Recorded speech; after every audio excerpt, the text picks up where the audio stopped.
is almost like having a constant target on your back. It's not just the humiliation that comes with it. It's not just the branding. It's when I go down to my local shop. I've been refused service at the supermarket, and people open their car door and start saying I'm a child abuser. I've been spat on, yet the people who know me know that this is so far from the truth.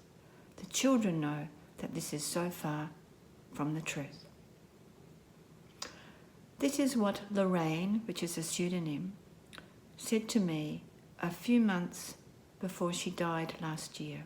This mother was falsely accused of Munchausen Syndrome by proxy. She died thousands of miles away from her parents, her children, and her grandchild. For countless years, she had been denied access to medical care, to adequate pain relief, to x-rays and ultrasounds, and in addition to this, her children were removed from her. Those children were abused in care. A few months before she died, this mother was diagnosed with multiple serious genetic illnesses, but it was too late for her, and she sadly passed away. This is what happens when mothers are falsely accused of Munchausen syndrome by proxy.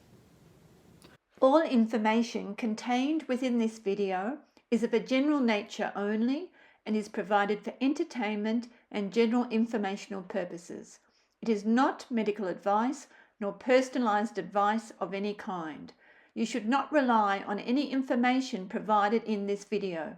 If you need advice, you should seek the appropriate professional's opinion. I am not a medical practitioner nor a legal practitioner and do not have any training in those fields. I have completed doctoral and postdoctoral studies in interdisciplinary social sciences on false and highly questionable allegations of Munchausen syndrome by proxy. The content of this site and any written or video content contained on or linked from it represents only my opinion based on my studies. I do not warrant that it is true or accurate in any way.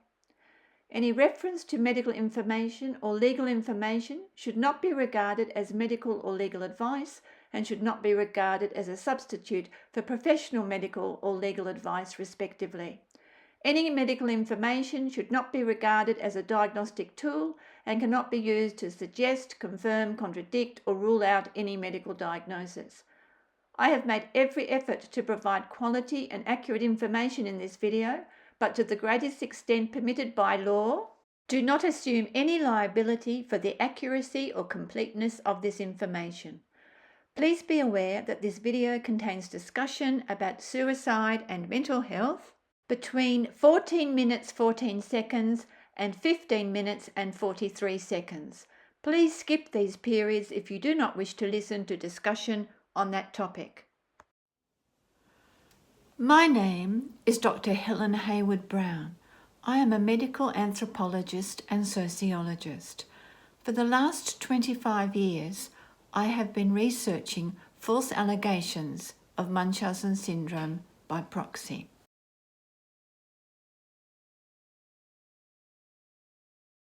Years ago, my research was one of only a few international studies in this area, so I have a deep-seated knowledge of these issues which can't be found anywhere else. I completed my doctoral thesis of false allegations about 20 years ago, followed by my postdoctoral research. For many years, I have been researching and assisting traumatised mothers who find themselves falsely accused. This has included both theoretical analysis and work at the coalface with parents, sometimes attending either criminal or child protection court cases. Assisting me in this task are my other qualifications as an early childhood teacher and a counsellor. I am gravely concerned about the increase in allegations against mothers. My video series will deconstruct the rhetoric of these labels and profiling, as well as revealing the lived experience of these women and their families. The medical, legal, social work and child protection literature does not reveal the social and political complexities which underlie these allegations, so I'm going to be delving into those complexities. For many years, I taught health ethics and qualitative research methodology to undergraduate and postgraduate students. This has meant that I've found myself in a position where I have been able to identify bad faith and good faith allegations of Munchausen syndrome by proxy. Unfortunately, about 80% of the cases which have come across my desk occur after a parent has made a complaint or if a parent is in a position to make a complaint. Even if the allegations are in good faith, they are often incorrect.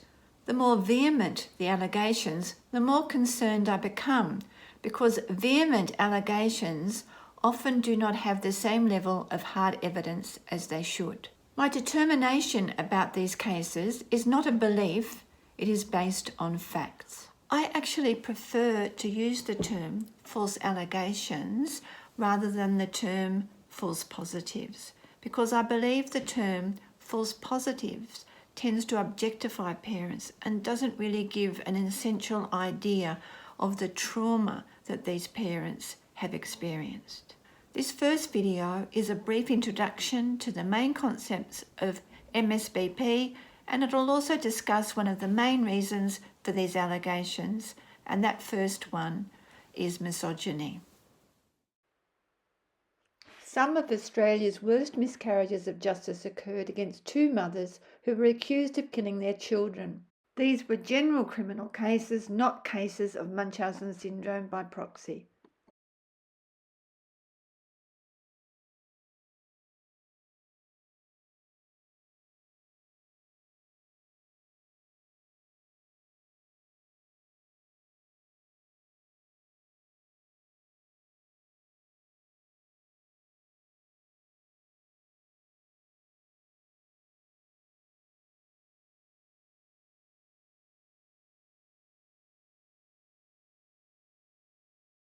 The second case was Kathleen Folbig, who was convicted of killing her much-loved 4 children, Caleb, Patrick, Sarah and Laura.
Because nearly every mother whose child gets sick is at risk of being falsely accused of Munchausen syndrome by proxy.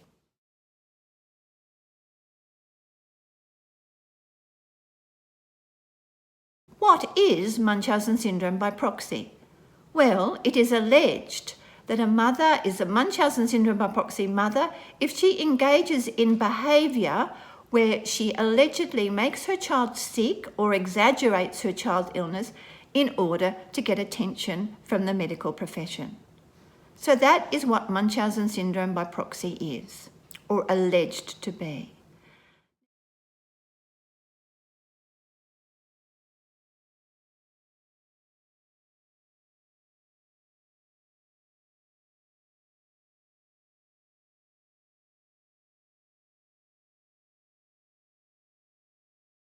Now, we can go back later and look at the history of how these allegations started, but there has been some change and evolution in these names. And one of those names is fabricated and induced illness. Now, this is very popular in the United Kingdom, and multiple documents written about how you can recognise a mother who is fabricating or inducing illness in her child. There are 3 tiers of risk in fabricated and induced illness, graduating from low or no risk to high, which places more mothers under surveillance.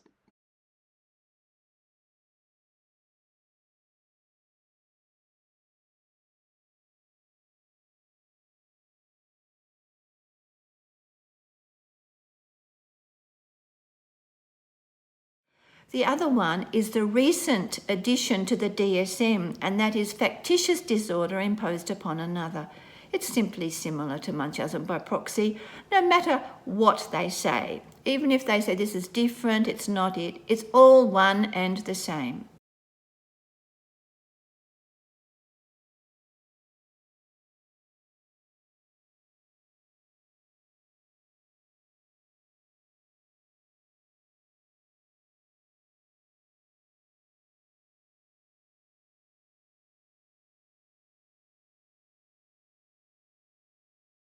The preamble on somatic symptoms and related disorders, including FDIA, states that the diagnosis should not be made just because a practitioner cannot find a medical cause for an illness, which has often been the basis for an allegation of MSBP.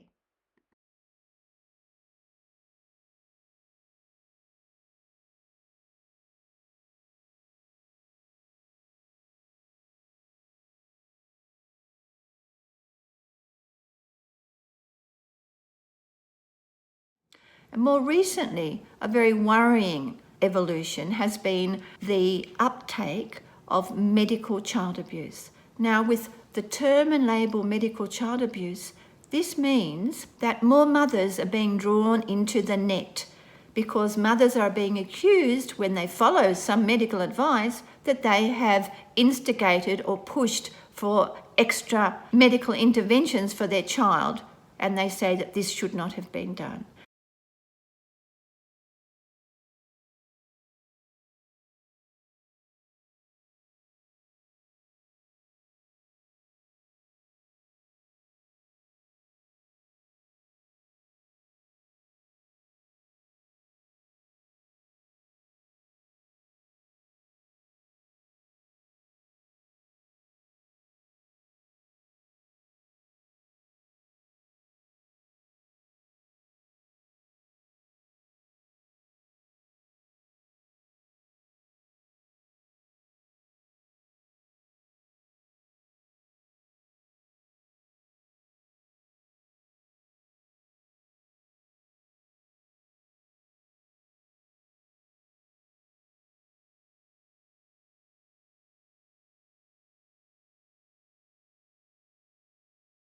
My position is that in very, very rare circumstances, a mother could harm their child in the medical context.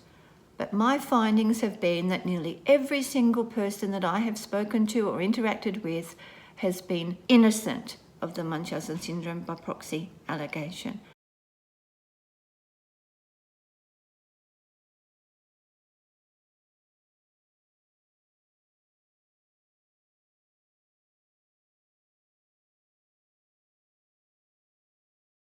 It's a matter of looking at the evidence and listening.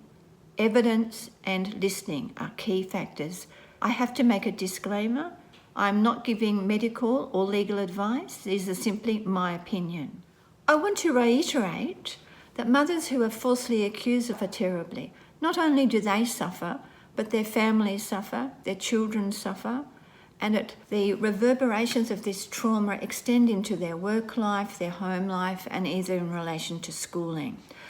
I want you to know that many mothers who are falsely accused of Munchausen syndrome by proxy consider suicide or do actually suicide. So some of you would have seen Maya's documentary. Now, Maya's mum committed suicide when she wasn't allowed to see her daughter.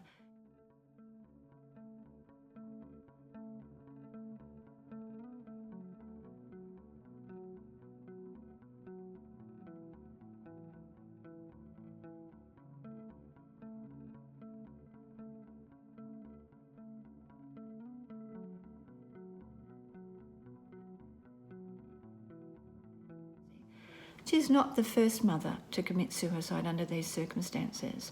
I've spent a good deal of the last 20 years trying to stop mothers from killing themselves. I remember in one 6-month period, I had to stop 5 mothers from killing themselves. And sometimes I had to act absolutely at the minute, or the mother would have taken her life. So what I'm talking about here today are serious issues, but they are issues that I could not walk away from. It has been very stressful and traumatic work, but if I didn't speak out about it and speak about what's really happening, then this will continue. The first reason that mothers are falsely accused is really simple. The first cause is misogyny.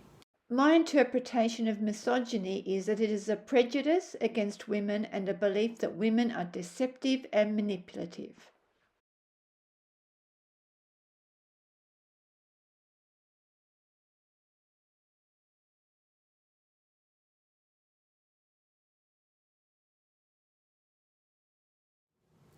Let's look at this for a minute. In my research and my experience, 99.9% of allegations of Munchausen syndrome by proxy are directed at mothers. Let's reflect on this for a moment. Is there any other allegation which is only made against one gender in this way, and that one gender being women, being mothers? Why are men not accused of Munchausen syndrome by proxy? This only happens very occasionally. So, for example, if a mother is accused of Munchausen by proxy and the father supports the mother, then the father may also be accused of having Munchausen syndrome by proxy. But generally, fathers on their own are not accused of Munchausen syndrome by proxy. It has been my experience, and I say this with a nod to the fathers in these cases, in nearly every instance, the fathers support mothers and know that the mothers have not engaged in Munchausen syndrome by proxy, no matter how much pressure they are put upon by the authorities.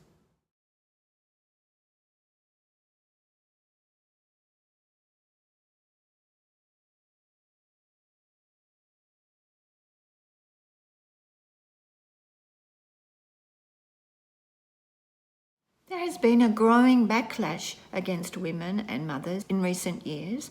It was also bad during the 1970s and early 80s, but it died off for a while, but now it's coming back. And we're finding this in all kinds of contexts. For example, a case where a mother miscarried at home, she has been charged with abusing the corpse of a child. So mothers and women are being criminalised or judged every single day. It is a label which is used to profile women rather than looking at the evidence. Women are profiled. Women are told that they lack insight, that they are making their child sick to get attention.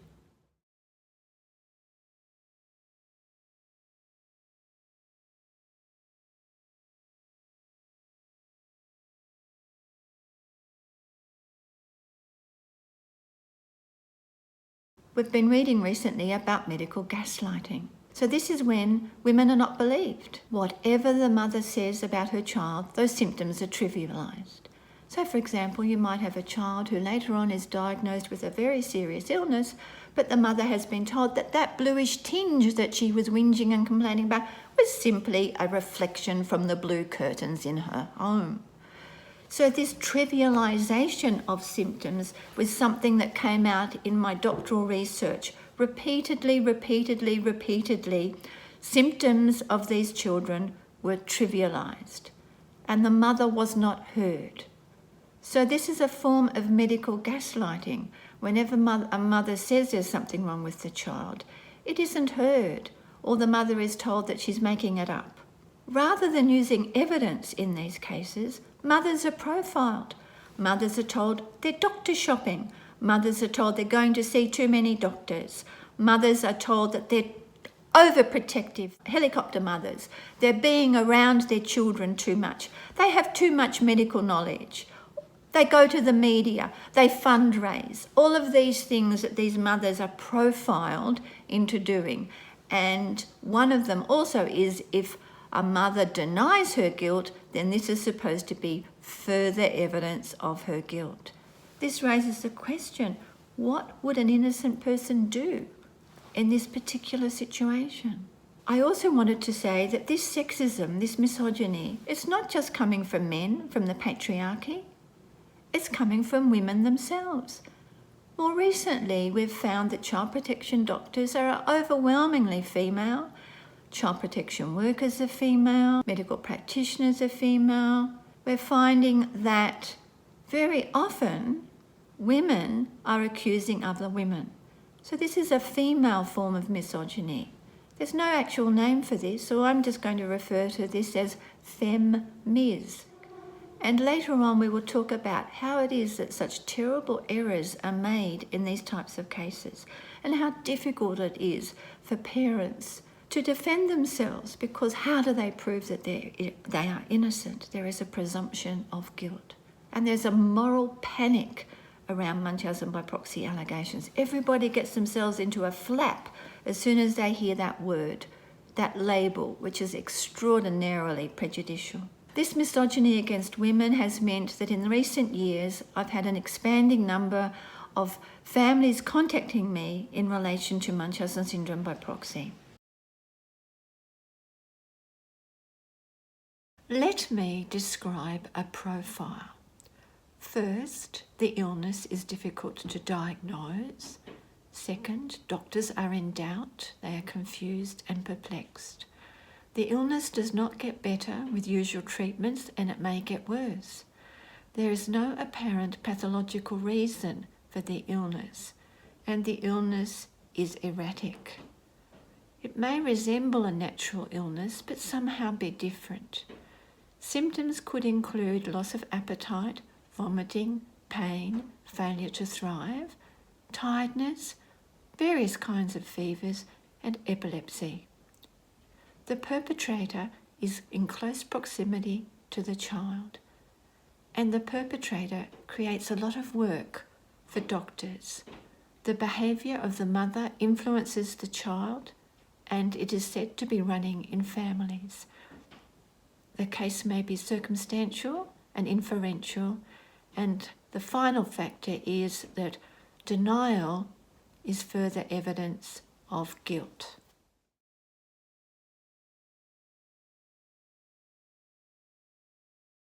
Another profile.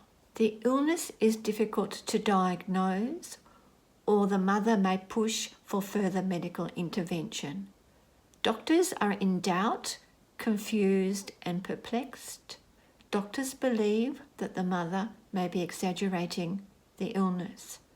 The illness does not get better with usual treatments, and it may get worse. Sometimes the mother speaks about having seen particular symptoms when no other medical staff have seen them. There is no apparent pathological reason for the illness, and genetic tests may not show up anything. The illness is erratic, and it may resemble a natural illness but be different.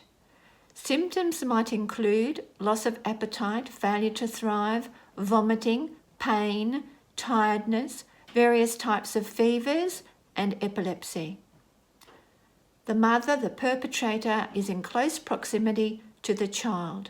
The mother is overprotective and is often hovering around the child's hospital bed. The mother creates a lot of work for doctors because she keeps on insisting on seeing lots of doctors. This is called doctor shopping. And mothers who insist on getting second opinions or who insist on pursuing rare or genetic illnesses are seen as a red flag for medical child abuse. The behaviour of the mother influences the child. So if the mother has Munchausen by proxy, then the child may have Munchausen by proxy. The cases are often circumstantial and inferential, and the last element is that if the mother denies her guilt, this is further evidence of her guilt because she lacks insight into her behaviour. That was the profile of a Munchausen by proxy mother, otherwise now known as alerting signs. Do you notice any similarities with the first profiling list?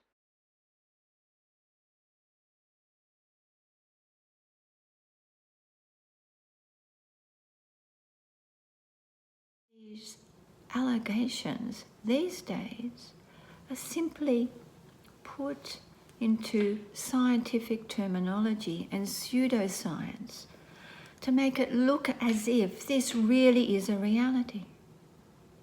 Yes, occasionally mothers in the medical context may harm their children. Yes, I can understand doctors being very worried about this. I would be too if I was a doctor. But there are ways of going about this. And one of those is that you need to look at the evidence. If a mother is poisoning a child, then call it what it is, poisoning.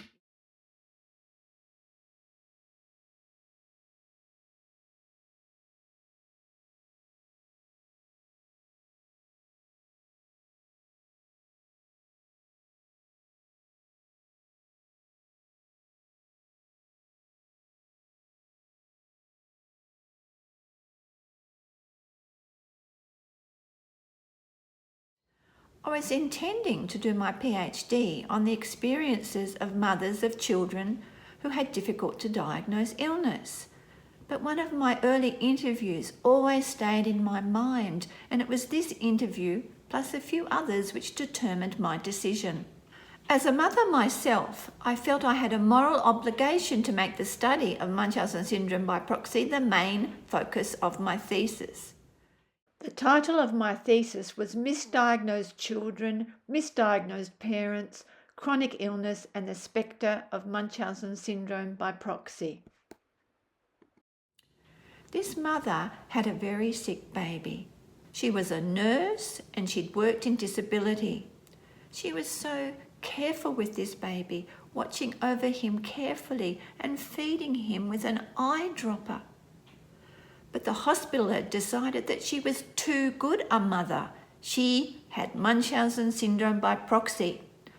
Hospital files said she was too close to the child, spending too much time around the child, that she was always by his bedside. But she was a resourceful woman and eventually asked for her son's medical file.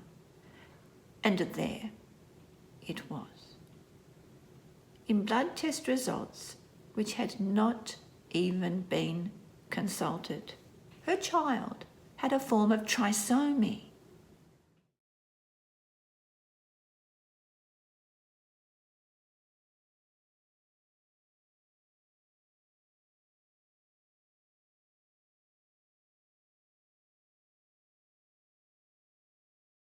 And yet she had kept her son alive for so much longer. And eventually that young boy would grow older, attend school and live way beyond any expectations. She was not a Munchausen by proxy mother. She was in fact one of the very best mothers, which is what I have found repeatedly in my research.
Recently, some professional literature and parent support groups have highlighted the high risk of false positives.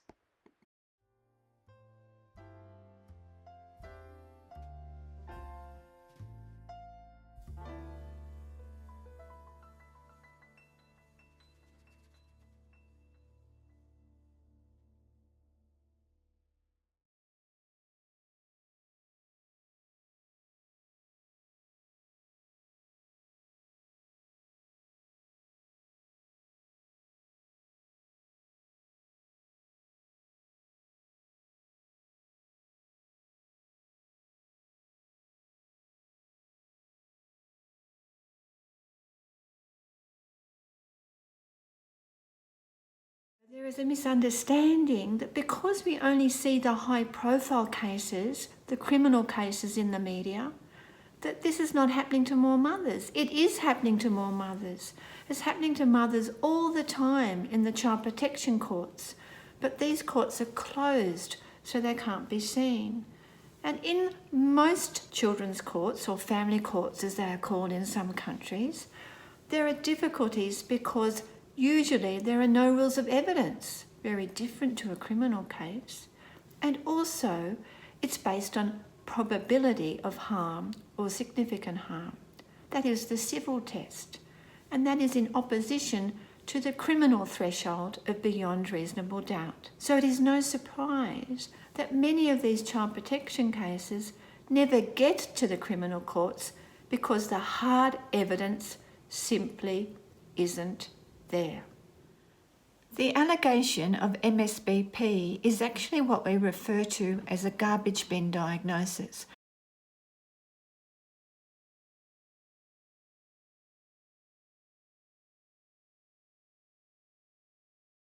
So this is a real problem for parents who don't have a diagnosis.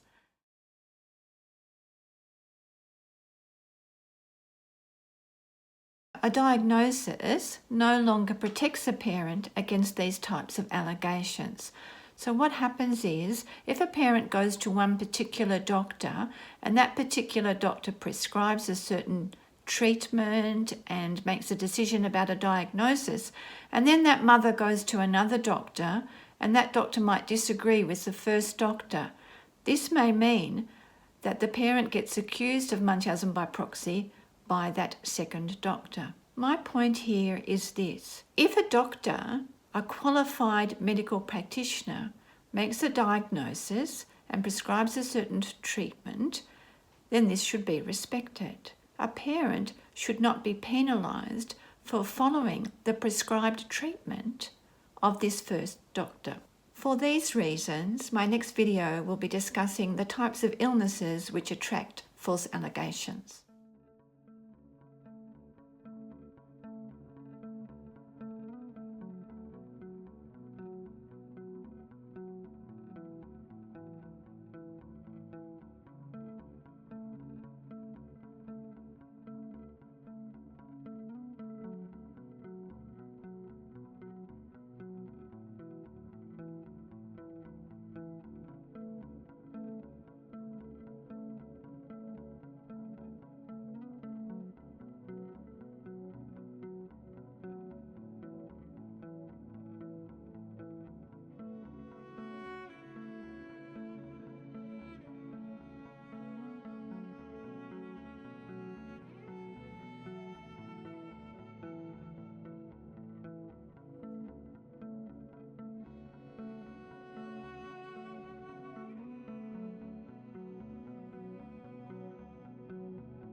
Media photographs revealed that Ruler had to wear a bulletproof vest when arriving at court.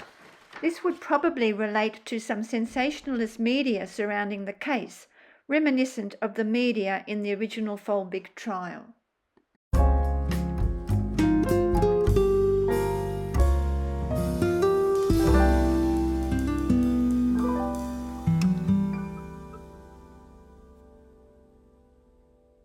Proponents of MSBP flood the internet and mainstream media with narratives about the dangers of MSBP mothers.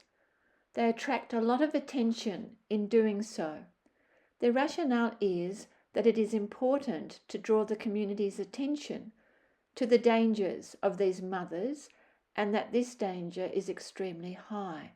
Their seeking attention is therefore regarded as legitimate. Likewise, I am utilising the internet to draw the community's attention to the multiple families who are experiencing harm due to false allegations of MSBP. This means that, like MSBP proponents, I need to draw attention to my own work in this area. My seeking attention is therefore legitimate in this context. By necessity, I need to discuss some of the medical issues which attract false allegations of MSBP. I acknowledge that I am not a medical practitioner. My work and methodology have been peer-reviewed at the highest level in my doctoral studies. I would also draw attention to the fact that psychologists regularly diagnose MSBP and medical child abuse, discussing medical issues, in most cases without holding a medical degree. Additionally, child protection workers, social workers and teachers regularly discuss medical issues in relation to these cases, sometimes even making their own unqualified diagnoses. Resistance to the discourse of MSBP is silenced by a number of different strategies. One main strategy is to label these resistance narratives as illegitimate. Without first-hand knowledge of these cases, the mothers are dismissed as probably being guilty. It also shows a lack of respect or acknowledgement of suffering of these families. Children's courts are closed, so parents are also silenced in this context. These are all attempts at silencing and labelling parents' narratives as illegitimate. It is difficult for parents whose everyday lived experiences and narratives are placed in opposition to very powerful medical voices which hold authority. I can assure listeners that most parents who have interacted with me have, in my opinion, rigorous and forensic evidence to support their innocence. I would also note that there may be multiple medical errors or exclusion of relevant evidence in these cases by authorities.